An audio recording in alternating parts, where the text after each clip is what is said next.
So hello students, now we are here with another topic, the endosperm.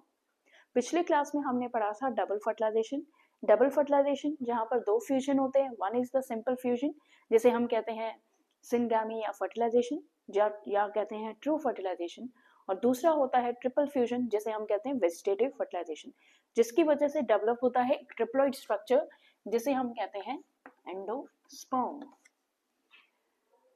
पहले हमने पढ़ा था कि ट्रिपल फ्यूजन से जो एक स्ट्रक्चर फॉर्म होता है that is endosperm. But before that, उससे पहले मैंने आपको बताया था कि जो सेकेंडरी न्यूक्लियस है वो फॉर्म करता है पेन, प्राइमरी एंडोस्पर्मिक न्यूक्लियस. ठीक है.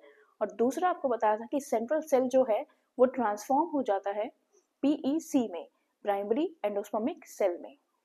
जब हम अपनी एनसीईआरटी पढ़ते हैं तो सबसे इंपॉर्टेंट एक स्टेटमेंट वहां लिखी है कि एंडोस्पर्म डेवलपमेंट प्रेसीड्स एम्ब्रियो डेवलपमेंट. ठीक है.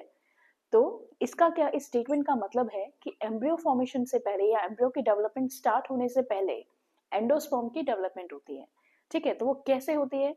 तो जो हमारा सेकेंडरी न्यूक्लियस है वो free nuclear division, successive division करता है, और डिवीजन करने के बाद उसका जो सेल है वो एक मल्टीसेलुलर ट्रिप्लॉइड टिश्यू बनाता है जिसे हम कहते हैं एंडोस्पर्म. और ये जो एंडोस्पर्म है ये हमारे प्लांट में जो एम्ब्रियो, जो जाइगोट है उसको नरिश करेगा ताकि जाइगोट रेपिटेडली डिवाइड करके मल्टीसेलुलर एम्ब्रियो बना सके और बाद में सीडलिंग को डेवलप करने में ये हमारी हेल्प करता है. ठीक है. तो अब ये जो प्रोडक्ट है हमारा ट्रिपल फ्यूजन का, ये बेसिकली 3 टाइप्स के होते हैं. एक होता है न्यूक्लियर एंडोस्पर्म, दूसरा होता है सेलुलर एंडोस्पर्म, और एक होता है हेलोबियल एंडोस्पर्म. तो न्यूक्लियर एंडोस्पर्म क्या होता है? जिसमें एंडोस्पर्मिक न्यूक्लियस जो है वो फ्री न्यूक्लियर डिवीजन करता है बिना सेल वॉल बनाए कंटिन्यूअसली फ्री न्यूक्लियाई डेवलप करता है. ठीक है. इस तरह के एंडोस्पर्म को हम कहते हैं न्यूक्लियर एंडोस्पर्म.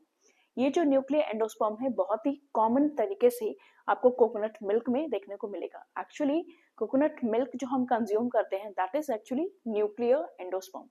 जो हमने पढ़ा था 11th क्लास में भी कि कई बार ऐसा होता है कि कंटिन्यूस सेल डिवीजन के बाद में सेल वॉल फॉर्मेशन नहीं होती, केवल न्यूक्लियस डिवाइड होकर रह जाता है. दैट इज जो हमारा कोकोनट वाटर है वो एक्चुअली में क्या है? फ्री न्यूक्लियर एंडोस्पर्म है जिसमें फ्री न्यूक्लियर डिवीजन तो होते हैं लेकिन वहां पे सेल वॉल फॉर्म नहीं होती. तो ऐसा एंडोस्पर्म जहां देखने को मिलेगा that will be our coconut milk, wheat और मेज में. ठीक है. जो दूसरा है that is our cellular endosperm. Cellular endosperm जहां पे फ्री न्यूक्लियर डिवीजन के बाद हर एक न्यूक्लियस के अराउंड साइटोप्लाज्म गैदर होता है और सेल वॉल फॉर्मेशन हो जाती है.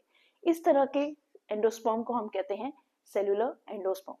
ये जो सेलुलर एंडोस्पर्म है ये आपको देखने को मिलेगा व्हाइट कर्नल में. जो ईटेबल पार्ट होता है आपके कोकोनट का उसे कहते हैं हम white kernel. That is actually cellular endosperm. इसके अलावा पिट्यूनिया में भी देखने को मिलता है. And the last one is the helobial endosperm. जो हेलोबियल एंडोस्पर्म है वो इन दोनों के बीच का इंटरमीडिएट है. लिक्विड और सॉलिडिफाइड फॉर्म ऑफ एंडोस्पर्म का इंटरमीडिएट को हम कहते हैं हेलोबियल एंडोस्पर्म, जो आपको जनरली मोनोकॉट्स में देखने को मिलेगा. सो this is all about the types of endosperms which are formed as a result of triple fusion. तो यहाँ पर एक बात हमेशा याद रखिएगा, एंडोस्पर्म को कंप्लीट एक ट्रिप्लॉइड टिश्यू बनने के लिए जो न्यूक्लियस है आपके प्राइम एंडोस्पर्मिक, जो न्यूक्लियस जो बना है आफ्टर डबल फर्टिलाइजेशन, आपको ट्रिपल फ्यूजन, उसको कंप्लीटली डेवलप होना पड़ता है. Continuous cell division, nucleus division करने के बाद ही वो एक कंप्लीट एंडोस्पर्मिक टिश्यू में कन्वर्ट होता है. ठीक है.